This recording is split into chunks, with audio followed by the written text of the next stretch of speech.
இங்கே அமர்ந்திருக்கும் ஹஜ்ரத்மார்களுக்கும் உஸ்தாதிமார்களுக்கும் நடுவர் அவர்களுக்கும் மாணவ மாணவிகளுக்கும் எனது சலாம் கூறி எனது உரையை தொடங்குகிறேன்.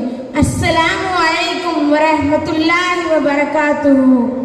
இன்னல் ஹம்துலில்லாஹி நஹ்மதுஹு வ நஸ்தஈனுஹு வ நஸ்தஃபிருஹு வ நஊது பில்லாஹி மின் ஷுரூரி அன்ஃபுஸினா வ மின் ஷய்யாத்தி அமாலினா மை யஹ்திஹில் வலா முத்லில்லா ஃபமை யுத்லில் ஃபலா ஹாதியலா வமை யுத்லில் ஃபலா ஹாதியலா வ அஷ்ஹது அல்லா இலாஹா இல்லல்லாஹு வஹ்தஹு லா ஷரீக லஹு வ அஷ்ஹது அன்ன முஹம்மதன் அப்துஹு வ ரசூலுஹு. அகிலத்தை படைத்து பரிபாலிக்கும் அல்லாஹ் ஒருவனுக்கே எல்லா புகழும் உண்டாகட்டும். அகிலத்திற்கு அருட்கொடையாக அனுப்பப்பட்ட எப்பெருமான் ஸல்லல்லாஹு அலைஹி வஸல்லம் அவர்களின் மீதும் அவர்களை பின்பற்றி வாழ்த்திய சத்திய சஹாபாக்கள் தாபீன்கள் மீதும் சாந்தியும் சமாதானமும் உண்டாகட்டும். இங்கே எனக்கு கொடுக்கப்பட்டுள்ள தலைப்பு கலாச்சார சீரழிவுகளும் காமில் நபியின் போதனைகளும். இதில் நான் எதை பேசுவது எதை விடுவது என்றே தெரியவில்லை. அவ்வளவு சீரழிவுகள் இன்றைய சமுதாயத்தில் நடைபெற்றுக் கொண்டிருக்கிறது. சிறியவர் முதல் பெரியவர் வரை அனைவரும் தெரிந்தோ தெரியாமலோ தொடர் பாவத்தை செய்து கொண்டிருக்கிறார்கள். அன்று மது, வட்டி, போதை போன்ற பழக்கத்திலிருந்து ஆரம்பித்து இன்று பார்த்தால் இன்ஸ்டாகிராம், ஃபேஸ்புக், வாட்ஸ்அப், டிவி, நாடக போதையில் அனைவரும் சீரழிந்து போகிறார்கள். அல்லாஹு அக்பர், அல்லாஹு அக்பர். எத்தனை எத்தனை பாவங்கள், எத்தனை எத்தனை சீரழிவுகள் இன்றைய சமுதாயத்தில் நடைபெற்றுக் கொண்டிருக்கிறது. இவற்றில் நான் சிலவற்றை மட்டும் கூறி உங்களிடமிருந்து விடை பெறுகிறேன். புத்தியை மறக்கச் செய்யும் அனைத்து போதை பொருட்களும் நரகமாகும். அல்லாஹ் தன் திருமறையில் கூறுகிறான், இன்னம யுரீது ஷைத்தானு அய்யூகிஹ பைனகுமுல் அஸாவத வல் பக்லா ஃபில் ஹம்ரி வல் மைஸ்ரி வயசுத்தக்கும் அன் ஸிக்ரில்லாஹி ஆனிஸ் ஸலவாத்தி ஃபஹன் அன்தும் முன்தஹூன். அல் குர்ஆன் 5:92 வசனம். மதுவாலும் சூதாட்டத்தாலும் உங்களுக்கிடையே பகைமையும் பொறாமையும் உண்டு பண்ணி அல்லாஹ்வின் ஞாபகத்திலிருந்தும் தொழுகையிலிருந்தும் தடுத்துவிடவுமே நிச்சயமாக ஷைத்தான் விரும்புகிறான். ஆகவே அவற்றிலிருந்து நீங்கள் விலகிக் கொள்வீர்களா மாட்டீர்களா என்று அல்லாஹ் தன் திருமறையில் நம்மை பார்த்து கேட்கின்றான். நமது சமுதாயத்தில் எத்தனை பேர் குடியிலும் சூதாட்டத்திலும் இருக்கிறார்கள். இன்றைய காலத்தில் சூதாட்டம் என்றாலே சாதாரணமான விஷயமாகிவிட்டது. இது மட்டுமா, ஆன்லைன் விளையாட்டில் பணத்தை எல்லாம் இழந்து, மார்க்கத்தை இழந்து, நிம்மதியை இழந்து எத்தனையோ பேர் நம்மளுள் தான் இருக்கிறார்கள். நபி அவர்கள் கூறியதாக இப்னு உமர் ரலியல்லாஹு அன்ஹு அவர்கள் கூறுகிறார்கள், ஹதீஸ், குல்லு மஸ்கரி ஹும்ருன் வ குல்லு மஸ்கரி ஹராம். போதை ஏற்படுத்தக்கூடிய ஒவ்வொன்றும் மதுவாகும், போதை ஏற்படுத்தக்கூடிய ஒவ்வொன்றும் ஹராமாகும். முஸ்லிம் 2003ஆம் ஆண்டு மாணவி ஸல்லல்லாஹு அலைஹி வஸல்லம் அவர்கள் கூறுகிறார்கள், இன்றைய தினம் வட்டி என்றாலே சாதாரணமான விஷயமாய்விட்டது. ஆனால் மக்களுக்கு அது எவ்வளவு பெரிய பெரும் பாவம், எவ்வளவு பெரிய பெரும் கலாச்சார சீரழிவு என்றே யாரும் உணர்வதில்லை.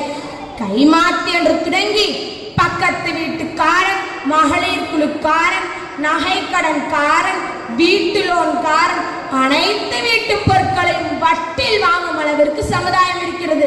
இது மட்டுமா, அனைத்து விதமான ஆடம்பரத்திற்கும் வட்டியே தேடுகிறார்கள். அல்லாஹ் தன் திருமறையில் கூறுகிறான், யம்ஹக்கல்லாஹு ரிபாவா வயபிஸ் ஸதகாத்தி வல்லாஹு லா யுஹிப்பு குல்லா கஃபாரின் அஸீம். அல்லாஹ் வட்டி அழித்து தர்மங்களை வளர்க்கிறான். மேலும் தன் கட்டளைகளை நிராகரித்துக் கொண்டே இருக்கும் மக்கள் அனைவரையும் அல்லாஹ் நேசிப்பதில்லை என்று கூறுகிறான். மேலும் நமது கோமான் எப்பெருமான் ஸல்லல்லாஹு அலைஹி வஸல்லம் அவர்கள் கூறுகிறார்கள், வட்டியை பெரும் பாவம் என்கிறார்கள். ஆனால் நமது சமூகம் மிக பெரும் கலாச்சார சீரழிவை தன் மீது போட்டுக் கொள்கிறது. மேலும் இஸ்லாம் தான் உலகிலே மிக சிறந்த கலாச்சாரத்தை உடையது. ஆனால் இன்றைய முட்டாள் மக்கள்கள் லண்டன் கல்ச்சர் என்ற பெயரில் அவர்கள் அடிக்கும் அட்டகாசத்தை வார்த்தையால் சொல்ல முடியாது. முக்காடு போர்த்தி மூடி மறைத்து அந்நியர்களை கண்டு ஒதுங்கிய காலம் இன்று உதட்டில் சாயத்தை பூசி அரைகுறையான ஆடைகளை அணிந்து அதை இன்ஸ்டாகிராமிலும் பேஸ்புக்கிலும் போட்டு தன் அழகை காட்டும் பிள்ளைகள். இதெல்லாம் எப்படா வரும் என காத்திருக்கும் ஆண்கள். தம் வாழ்க்கைக்கு இது பெரும் சீரழிவை தருகிறது என்று தெரியாத பெண்கள். இதை கேட்கவோ கண்டிக்கவோ தெரியாத பெற்றோர்கள். தம் மகள் எவ்வளவு அழகாக ரீல் செய்கிறார் என்ற பெற்றோர்கள். அப்பப்பா தவறான வழியில் செல்லும் பிள்ளைகளை திருத்துவதா, இல்லை வழி நடத்த தெரியாத பெற்றோர்களை திருத்துவதா என்பதே மிகப்பெரிய கேள்விக்குறியாக இருக்கிறது. அல்லாதான் நம் அனைவரையும் காப்பாற்ற வேண்டும். அல்லாதான் நம் அனைவரையும் காப்பாற்ற வேண்டும். தமது வாழ்க்கையே உம்மத்துக்காக வாழ்ந்த மஹ்மூதர் நபி ஸல்லல்லாஹு அலைஹி வஸல்லம் அவர்கள் கூறியதாக அப்துல்லா மஸ்ஊத் ரலியல்லாஹு அன்ஹு அவர்கள் கூறுகிறார்கள், பெண் என்பவள் மறைக்கப்பட வேண்டியவள். அவள் மார்க்க வரம்பை மீறி அவள் வீட்டை விட்டு வெளியேறினால் அவளை ஷைத்தான் அலங்கரித்து காட்டுவான் என்கிறார் நபிகள் நாயகம் ஸல்லல்லாஹு அலைஹி வஸல்லம். பாருங்கள், இஸ்லாம் எப்படி மனிதரை புனிதராக மாற்றுகிறது என்று. ஆண்கள் எப்படி வாழ வேண்டும், பெண்கள் எப்படி வாழ வேண்டும் என்று 1400 ஆண்டுகளுக்கு முன்பே ஆதம் நபி ஸல்லல்லாஹு அலைஹி வஸல்லம் அவர்கள் கூறியுள்ளார்கள். மேலும் அல்லாஹ் கூறுகிறான், அந்நியருடன் பேசும் பேச்சில் கூட நயனம் காட்டாதீர்கள். ஆனால் இன்றைய ஆண்களும் பெண்களும் எந்த ஒரு விதமான கட்டுப்பாடும் இன்றி இன்ஸ்டாகிராமிலும் பேஸ்புக்கிலும் நடந்து கொள்கிறார்கள். இது போன்ற அந்நிய கலாச்சாரத்திலிருந்து உங்களையும் என்னையும் இறைவன் காப்பாற்றி காமில் நபியின் மகத்துவத்தை வாழ்த்தி இறைவன் மரணிக்க அருள் புரிவானாக. ஆமீன். ஆஹிர் தாவானா அனில் ஹம்துலில்லாஹி ரப்பில் ஆலமீன். அஸ்ஸலாமு அலைக்கும் வரஹ்மத்துல்லாஹி வபரகாத்துஹு. அஸ்ஸலாமு அலைக்கும். போட்டியிலே கலந்து கொள்ளக்கூடிய போட்டியாளர்கள், மாணவ கண்மணிகள், உங்களுடைய பேச்சுத்திறனை, உங்களுடைய ஆற்றலை, உங்களுடைய மனன சக்தியை நீங்கள் இங்கே தெளிவாக எந்த விதமான பயம் இல்லாமல் வெளிப்படுத்த வேண்டும். எந்த அளவுக்குன்னு சொன்னால், நடுவர் மார்க் போகிறதுக்கு திணறணும், யாருக்கு போடலான்னு அந்த அளவுக்கு உங்களுடைய பர்ஃபார்மன்ஸ் இருக்கணும். அப்புறம் இந்த ஹாலில் உட்காந்து ப்ராக்டிஸ் பண்ணாதீங்க, அதை சொல்லத்தான் வந்தேன். அந்த சவுண்டு இங்கே கேட்குது, மேடைக்கு கேட்குது. அது பேசுகிறவங்களுக்கு நீங்கள் பேசுகிறப்போ இந்த மாதிரி சவுண்டு போட்டால் உங்களுக்கு டிஸ்ட்ராக்ட் ஆகுங்கள. அதனால் இங்கே வச்சு பேப்பரை வச்சுட்டு சத்தம் போட்டு சொல்லாதீங்க. நீங்கள் வேணால் பேப்பரை வச்சு பார்த்துட்டே இருங்க, ஒன்றும் பிரச்சனை இல்லை. நல்லா சொல்லுங்கள், பயப்படாதீங்க. இதெல்லாம் உங்களுக்கு ஒரு அனுபவம், சரியா? அப்புறம் வந்தவங்க முன்னாடி போட்டியாளர்கள் முன்னாடி உட்காருங்க. கூப்பிட்ட உடனே வரணும். அடுத்து ஒன்றா நம்ம கூப்பிடல, அடுத்ததாக கூப்பிடுங்க. இப்போ 5 கூப்பிடுங்க.